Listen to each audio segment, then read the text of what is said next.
dapat apa saja pun alhamdulillah. Dapat tidur saja alhamdulillah, dapat bangun saja alhamdulillah. Apa lagi dapat hadiah, apa lagi dapat salam, apa lagi dapat santunan, apa lagi dapat senyuman. Ya Allah.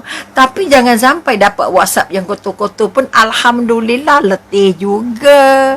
Maka alhamdulillah, segala puji bagi Allah itu adalah untuk yang cantik-cantik, untuk yang memang datang dari Allah. Jadi kalau sakit itu datangnya dari Allah, alhamdulillah. Sakit tapi belum mati. Boleh nampak sakit tapi masih boleh berubat. Ada orang yang sudah diberitahu doktor tak ada ubatnya, bawalah balik. Jangan main-main. Kalau kita kata miskin jatuh susah, kita sudah pernah senang, maka Allah mungkin pusingkan putarannya, dia jadinya susah. Kalau dulu semua makanan sedap, tapi sampai masanya ada ini sedap, ini tak sedap. Kerana apa? Kerana kita masih di dunia. Kita masih di dunia adalah kita kata dunia itu penjara. Dunia itu memang tempat berjuang. Dunia itu memang bukan tempat tinggal, tapi tempat meninggal. Jadi untuk meninggal kita melalui berbagai proses. Betul?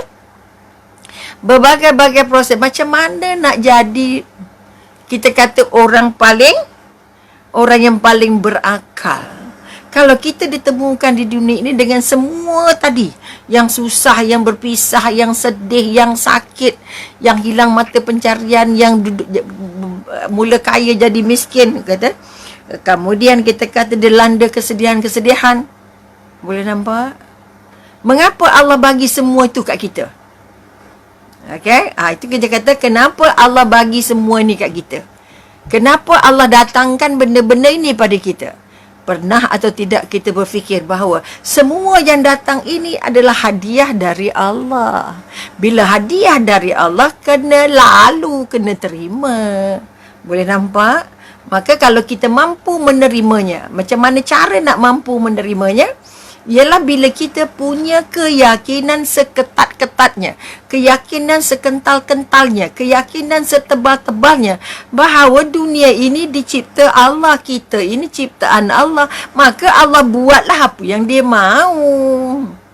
Sebab itu kekuatan Rasulullah ketika di Mekah. Nabi tak punya, maknanya kita kata Nabi tidak ada tahtanya, tidak ada rajanya, tidak ada tenteranya. Tidak ada kekayaan melonjaknya, tidak ada gelaran-gelaran ratu-rati, dia tak ada. Tetapi bila diangkat kekuatan sebagai pemimpin, sehingga sahabat sanggup lalu apa saja. Kalau Nabi kata perang-perang, kalau Nabi kata duduk-duduk, kalau Nabi kata pindah-pindah, kalau Nabi kata susah-susah, kalau Nabi kata kena kepung. Kalaupun ditakdirkan mati, sila, rela. Sebab itu peperangan itu merupakan satu yang sangat-sangat dinantikan oleh para sahabat. Kenapa? Kerana mereka punya fikiran akal yang sangat bijaksana. Okey? Itu satu sebab. Diangkat kekuatan berfikir. Diangkat keyakinan. Ya Allah. Kalau kita ambil contoh Bilal saja, sanggup melalui semua penderitaan. Okey? Sumayyah, wanita solehah, atau kata-kata yang pertama meninggal. Maknanya kita kata kalau dia kerana mempertahankan Allah, sanggup gadai nyawa. Kerana Allah, Nabi sudah letakkan keyakinan tertinggi. Semua yang lalu di bumi ini adalah mahunya Allah. Semua yang kita temui di dunia ini adalah mahunya Allah.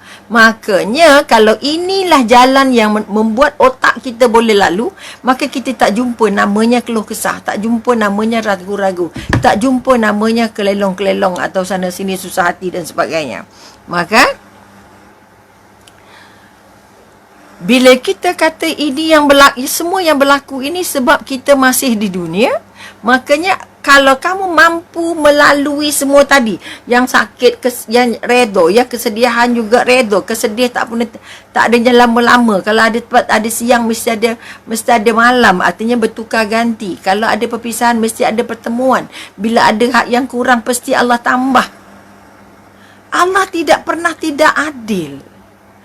Kalau kurang, kalau kamu syukur, sabar. Sebab itu kita kan, kalau aku tambah, kamu syukur. Kalau aku kurang, kamu sabar. Sabar tu berusaha. Kalau tak pernah buat kuih, perajalah buat kuih. Kalau sebab sudah diberhenti kerja, maka belajar buat kuih, carilah YouTube apa pun. Salah kali pertama, salah kali kedua, kali ketiga, insya-Allah. Kalau berserah balik dengan Allah, mesti jadi punya walaupun tak pernah buat kuih.